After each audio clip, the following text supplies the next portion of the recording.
আজকে রান্না হচ্ছে মানে মায়ের হাতের খাসি মাংস। তো মায়ের হাতের খাসি মাংসের একটা স্পেশাল আছে, যেটা আমাদের বাড়িতে সবাই পছন্দ করে, প্রত্যেকের মারই ভালো রান্না করে। তো আমার মায়ের খাসি মাংসটা স্পেশাল, সত্যি ভালো রান্না করে। তো আমি অনেক চেষ্টা করি, মার মতো পারি না, এতটা সুন্দর হয় না। তো যাই হোক, মাংসের পরিমাণটা অনেকটা, ওই জন্য তেলও অনেকটা নিতে হচ্ছে। দেখতেই পাচ্ছ বড় কড়াই বসছে আজকে আমাদের ঘরে, মানে জামাই ষষ্ঠীর মাংসটা আজকেই হচ্ছে।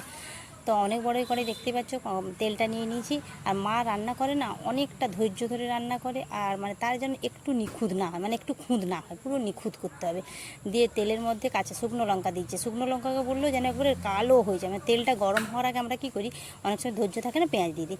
কিন্তু না, মার তেল একবারে গরম হতে হবে, তার মধ্যে শুকনো লঙ্কা দিতে হবে, এবং শুকনো লঙ্কাটা একবারে কালো হয়ে যেতে হবে। দেখতে পাচ্ছ তোমরা কেমন কালো হয়ে গেছে, কালো হয়ে গেছে। এর মধ্যে দিয়ে দিছে রসুন, গোটা রসুন। তো দেখো, গোটা রসুন দিয়ে মা রান্না করছে। আমরা থেতো করে বেটে রান্না করি, তাতেও এত সুন্দর টেস্ট আসে না।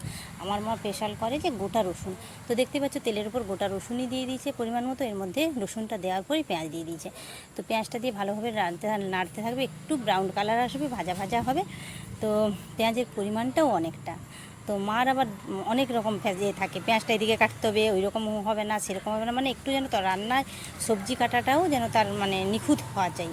আর না হলে যদি একটু যদি এদিক সেদিক হয়ে যায়, তাহলে মা চিৎকার করতে থাকে, তাহলে মা মানে কাটাটা ঠিক হলো না, রান্নাটা টেস্ট হবে না, এইরকম আর কি টাইপের। তো যাই হোক, পেঁয়াজটা তাও আজকে কাটা মায়ের মনের মতো হয়নি, তা আবার কী করলো মা, আরও দুটো পেঁয়াজ নিজের মনের মতো করে কেটে নিল। তো পেঁয়াজটা দেখো ভাজা ভাজা হয়ে এসছে। এর মধ্যে দেবে লঙ্কা বাটা, শুকনো লঙ্কার বাটা। শুকনো লঙ্কাটার পরিমাণটা একটু কম ছিল, এই কারণে কি করলো, গুঁড়ো লঙ্কাকে আর যে পরিমাণ অল্প একটু শুকনো লঙ্কা ছিল, এটা গ্রাইন্ডারে একটু জল দিয়ে পেস্ট করে নিল। তো বুদ্ধি না, আগেকার দিনে মানুষের বুদ্ধি যেটা বলা যায়, ওই রকম আর কি। তো শুকনো লঙ্কা না থাকলে আমরা তো সাধারণত বুদ্ধিটা করে চট করে বুদ্ধিটা মাথায় আসে না, যে গুঁড়ো লঙ্কাটাকে এইভাবে গ্রাইন্ডারে পেস্ট করব। তো গুঁড়ো লঙ্কার সঙ্গে শুকনো লঙ্কা মিশিয়ে পেস্ট করে নিয়েছে। তো ওটাও বাটা লঙ্কার মতো হয়ে গেল। তো ওটা লঙ্কা বাটাটা আগে দিল, লঙ্কা বাটাটাকে দিয়ে আগে তেলে ভেজে নেবে, মানে যাতে লঙ্কার ঝাঁঝটা চলে যায়। তো এই লঙ্কা ঝাঁঝটা চলে যাওয়ার পর এবারে আদা বাটা দিল। আদা বাটা পরিমাণ মতো কম দেবে, রসুন মানে আদা বাটা খুব একটা বেশি দেয় না। তো আদা বাটা দিল, এবারে মশলাটা ভালোভাবে কষাতে থাকলো। তার মধ্যে একটু নুন দিল, কারণ পেঁয়াজটা যে দেওয়া আছে, পেঁয়াজটা মজে যাবে নুনটা দিলে। তো দেখো এবারে নুনটা দেওয়ার পর সুন্দর করে পেঁয়াজটা মজে এসছে। তো এবারে নাড়তে থাকবে। খাসির মাংস রান্না করতে প্রায় 1-1.5 ঘন্টা, 1.5 ঘন্টা কি 2 ঘন্টা 2.5 ঘন্টা টাইম লাগে। তো আমি ভিডিওটা আমার মেয়েকে করতে দিয়ে গেছিলাম, বাচ্চা তো ঠিক মতো দেখো কড়াইয়ের মধ্যে ছবিটা আনতে পারছে না। তো আমি এসে আবার ভিডিওটা করলাম, যতটাও করেছিল তারপর থেকে আমি আবার ক্যামেরাটা করেছি। মানে প্রথমটা আমি করেছিলাম, তারপরে আমি একটু দোকান যাবো বলে ওকে বললাম ক্যামেরাটা করতে, ও কড়াইটা ধরছে, ওই রকমভাবেই কড়াইটা ধরছে। তো প্লিজ তোমরা একটু কষ্ট করে দেখে নিও। তো মশলাটা ধুয়ে, মানে গ্রাইন্ডারে যে লঙ্কাটা গুঁড়ো করেছিল ওটাকে ধুয়ে একটু জল দিয়ে দেবে, তার মধ্যে হলুদ দিয়ে দিল। এবারে হলুদ দিয়ে জলটার সঙ্গে হলুদ মিশিয়ে ওর মধ্যে যে মশলাটা ভাজা ভাজা হয়ে এসছে, মশলাটাকে কিন্তু খুব একটা একবারে ভাজবে না, মানে একবারে যে কড়া করে ভেজে নেবে ওই রকম না, হালকা ভাজা হলে ওর মধ্যে হলুদটাকে মানে জলে গুলিয়ে তার মধ্যে দিল। এবারে দিয়ে ওটাকে নাড়তে থাকবে, বেশ খানিকক্ষণ মশলাটাকে ভাজতে থাকবে। তো আমার মায়ের প্রচণ্ড ধৈর্য, রান্না করে অনেকক্ষণ ধরে ধরে। আমরা যেরকম একটু তাড়াহুড়ো করে দিই রান্না, ও চলবে না, কাটা যেরকম ধৈর্য লাগবে, রান্না করতেও ধৈর্য লাগবে, মানে অনেকটাই তার ধৈর্য। বাবা, আমাদের এত মানে সময় নেই, আর এত ধৈর্যই নেই, তাড়াহুড়া করে রান্না করে দেয়। তাই ওই জন্য ওই কালের মানুষেরা, শুধু আমার মা বলে আমার মা নয়, আমি অনেককেই দেখেছি খুব ধৈর্য ধরে রান্নাটাকে একটা আর্ট ভেবে রান্না করেন। অনেক মারাই আগেকার দিনে করতেন, কিন্তু আমরা আমাদের যুগে চেষ্টা করি যতটা একটু করার মতো, তাও হয় না, এতটা টাইম দিয়ে আমরা রান্না করতে পারি না, ওই জন্য হয়তো আমাদের টেস্ট এত হয় না। তো তার মধ্যে টমেটো দিয়ে দিল, টমেটো দিয়ে ভালো করে কষাতে থাকলো। টমেটো অনেকগুলো দিয়েছে, টমেটো মাংসের পরিমাণ বেশি বলে টমেটোও অনেকটা দিয়েছে। তো এবারে কষাতে থাকলো। এবারে মাংসটা আগে থেকে ধুয়ে রেখে মাংসের মধ্যে মা কিন্তু কিচ্ছু মাখায় না, কোনো দিনই কিচ্ছু মাখায় না। খাসির মাংসের মধ্যে না নুন, না তেল, না মশলা, অনেকে যেরকম মাখায়, তো আমার মা কিচ্ছু মাখায় না। এবারে কী করলো, খাসির মাংসটা কড়াইয়ের মধ্যে তুলে দিল। তো দেখতেই পাচ্ছ খাসির মাংসটা বেশ কড়াইয়ের মধ্যে তুলে দিয়েছে। এবারে কষতে থাকবে, কষাটা অনেকক্ষণ ধরে হতে থাকবে। তবে মাংসের যে চর্বিটা, এখন কিন্তু চর্বিটা মা দেয় না, চর্বিটাকে আলাদা করে রেখে দেয়, পরে ওটাকে দেবে।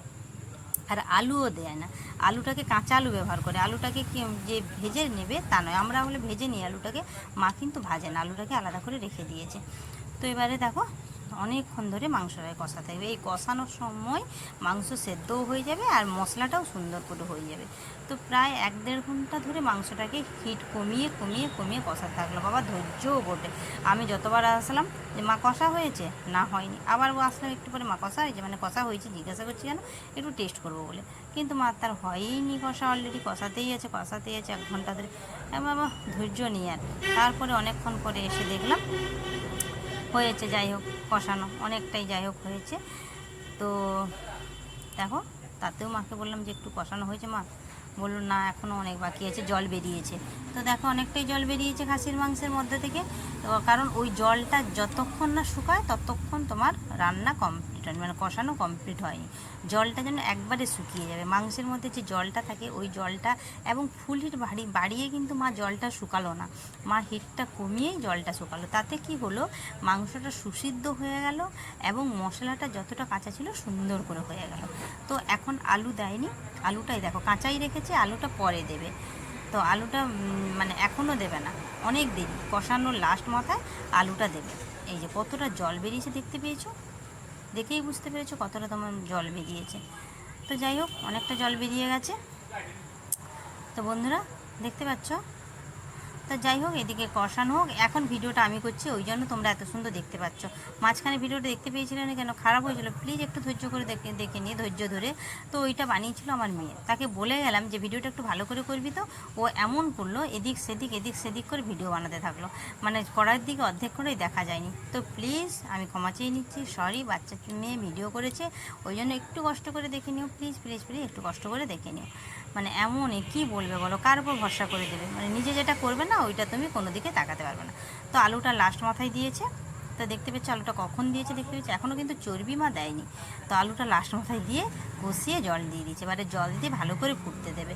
তো মাংসটা প্রায় ফুটতে দেবে, প্রায় 5-7 মিনিট 10 মিনিট ধরে ফুটতে দিয়েছে, মাংসটা ফুটতে দিয়েছে। কিন্তু ফোটার পরে চর্বি দেবে, চর্বিটা আলাদা রেখেছে, এখন চর্বি মা কিন্তু দেয়নি। তো আমরা ভাবি কি চর্বিটা পরে দিলে হয়তো গন্ধ করবে, তো ওইটা একটা কাজ। তার আগে মা কিন্তু এই যে কষানোর সময় মানে এলাচ, দারচিনি, লবঙ্গ গুঁড়ো করে দিয়েছে। তরকারি হওয়ার সময় কষানোর লাস্ট মাথায় যখন জল ঢালবে ওই সময় এলাচ, লবঙ্গ, দারুচিনি ওই সময় গুঁড়ো করে দিয়ে দিয়েছে, দিয়ে কষিয়ে জল ঢেলেছে। এখন কিন্তু আর দেয়নি। তো অলরেডি দেখো, দেখতেই পাচ্ছ তরকারিটা কত সুন্দর কালার এসছে, তার টেস্টও সত্যি সুন্দর হয়েছে। যারা খেয়েছে, আমরা তো সবাই খেয়েছি, সত্যি সুন্দর টেস্ট হয়েছে, এবং ঝোলও আছে, মানে যে একবারে শুকনো করে দিয়েছে তা নয়, ঝোলও আছে পরিমাণ মতো। তো সুন্দর টেস্ট হয়েছে। তো আজকের জন্য ভিডিওটা এখানে বাই, নেক্সট ভিডিও আবার দেখা হচ্ছে। তোমরা যদি ফেসবুক থেকে দেখে থাকো পেজটা ফলো করে নিও, আর যদি ইউটিউব থেকে দেখে থাকো তো চ্যানেলটা সাবস্ক্রাইব করে নিও। সঙ্গে থাকো, বাই, গুড নাইট।